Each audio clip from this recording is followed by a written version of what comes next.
Viewers সবাইকে স্বাগতম পর্ব 2-এ। আমি এখন আছি পাঠানকোটের পথেই আছি। পাঠানকোট এখনও আমরা পৌঁছাইনি, এখান থেকে এখনও পাঠানকোট 90 কিলোমিটার।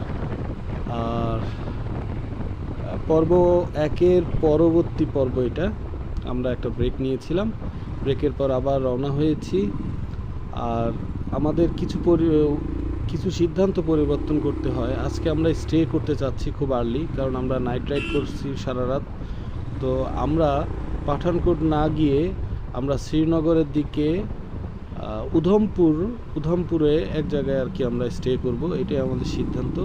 তো এখান থেকে উধমপুর এখনও 33 কিলোমিটার, আর শ্রীনগর এখান থেকে 276 কিলোমিটার এরকম হবে। তো যতই ভিতরে যাচ্ছি ততই প্রাকৃতিক সৌন্দর্য উপভোগ করছি।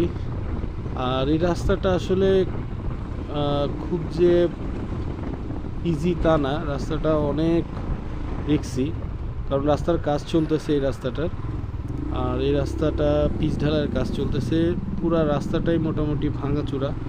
আর সবচেয়ে সমস্যার বিষয় হয়ে দাঁড়িয়েছে, রাস্তার উপরে প্রচুর পরিমাণে গুড়ি পাথর আর বালি পড়ে আছে, যার কারণে স্পিডিং করাই যাচ্ছে না।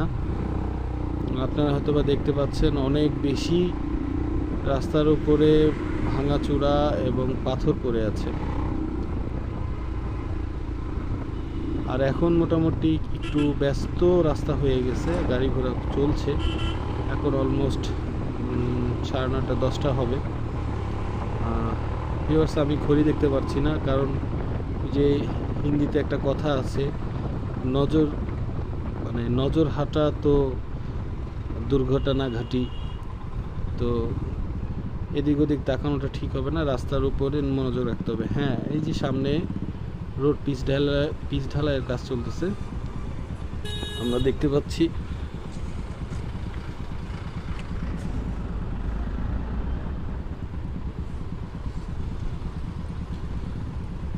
আমরা গতকালকে যখন রওনা হয়েছি রাত্রে 12টার সময় দিল্লি থেকে, তখন আমাদের প্ল্যান ছিল যে আমরা পাঠানকোটে যেয়ে একবারে রেস্ট নেব, কিন্তু আমাদের একটু দেরি হয়ে গেল, রাস্তা খারাপ ছিল, যার কারণে আমরা সেভাবে স্পিডিং করতে পারি নাই। এক্সপ্রেস হাইওয়ে থেকে তারপরে যে রাস্তাটায় আমরা ঢুকি, সেই রাস্তাটায় পাঞ্জাবের পর থেকে সেই রাস্তাটায় সড়কের কাজ চলতেছে। এই যে আপনারা দেখতে পাচ্ছেন, রাস্তার উপর প্রচুর পাথর পড়ে রয়েছে, প্রচুর বালু পড়ে রয়েছে, আবার ভাঙা, যার কারণে স্পিডিং করা যাচ্ছে না।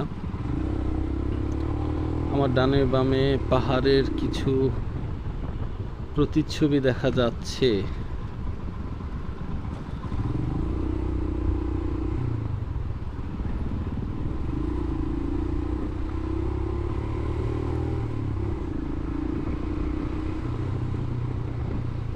আস্তে আস্তে সূর্যের আলো যত পাহাড়ের উপরে উঠবে তত পরিষ্কার হবে, আলো একটু স্বল্প। তারপরে আবার রাস্তা খারাপ, রাস্তা প্রচুর ভাঙা, রাস্তার উপর পাথর এবং বালু পড়ে আছে। ও মাই গড, সামনে পাহাড় দেখা যাচ্ছে। আচ্ছা, যাই হোক, তো এই হলো অবস্থা। একটু সাবধানে রাইড করতে হচ্ছে, চাইলেও আমি স্পিডে বাইক চালাতে পারছি না।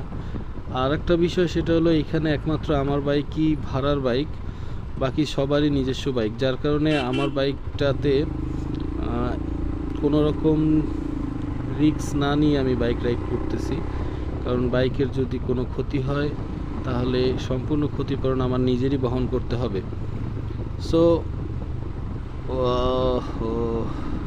প্রচণ্ড খারাপ রাস্তা। আর রাস্তাও তো আমার পরিচিত না, নতুন রাস্তা, আমি তো এই রাস্তায় আগে কখনো আসিনি, যার কারণে আমি চাচ্ছি না যে কোনো রকম ছোটোখাটো ভুলের কারণে কোনো দুর্ঘটনার শিকার হই আর বাইকের কোনো ক্ষতি হোক।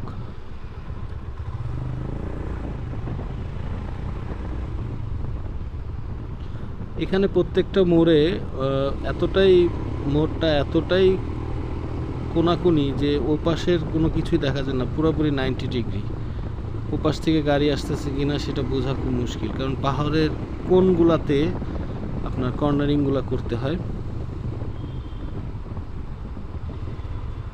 এই যে দেখেন কি অবস্থা। ও মাই গড, এই কোণার উপরে এইখানে এইভাবে কেউ পাথরের স্তূপ রাখে, পাথরের গুড়ির স্তূপ। আচ্ছা, রাস্তার কাজ চলতেছে ভালো কথা, তো এইভাবে কেউ রাখে রাস্তার উপরে একবারে পাথর? না, দুঃখজনক। যাই হোক, এই হলো অবস্থা। আমরা আজকে উধমপুর যাব। উধমপুর এখনও এখান থেকে 33 কিলোমিটার দূরে। আজকে আমরা স্টে করব উধমপুরে, তারপর কালকে ইনশাল্লাহ শ্রীনগরের দিকে রওনা হব। রাস্তার কাজ চলতেছে, যার কারণে রাস্তা প্রচুর ভাঙাচোরা।